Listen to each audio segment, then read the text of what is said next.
Identify the linguistic concept for the following examples.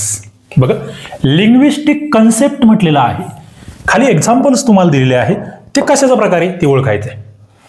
Laid is equal to metal आणि lead dogs lead. Spelling सारखे आहे, उच्चार थोडासा बदलला आहे आणि अर्थही बदलले. याला काय म्हणायचं?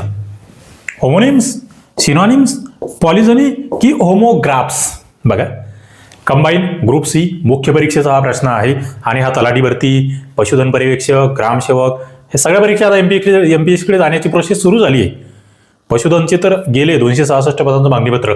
तर तुम्हाला हे एमपीएससीची सगळी प्रश्न तिकडे कामाला येणार आहे.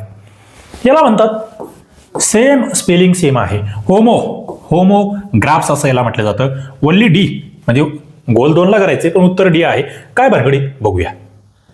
होमोग्राफ्स म्हणजे काय? ज्याची स्पेलिंग सारखी आहे, अर्थ वेगवेगळे आहे, कधी कधी उच्चार सारखे, काही वेळेस उच्चार वेगवेगळे सुद्धा आहेत. बघा,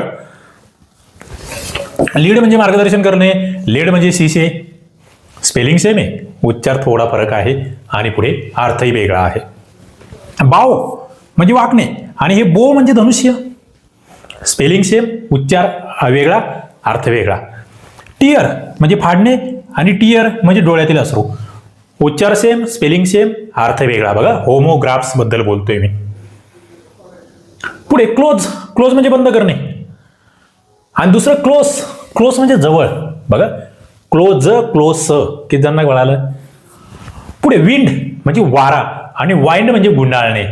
विंड, विंड एनर्जी म्हणतो आपण, वाइंड नाही म्हणायचं, चुकतात, उच्चार चुकतात, नाही चुकू द्यायचे. मिनिट म्हणजे सेकंड, 60 सेकंदाचा 1 मिनिट होतोय.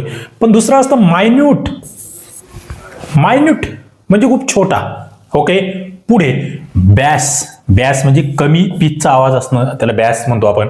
आणि दुसरा जो बेस असतो ना, बेस, BASS, एक प्रकारची माशी असते, मासळी असते, तिला बेस असं म्हटलं जातं. कसे मजा आहे ना. होमोग्राफ्स.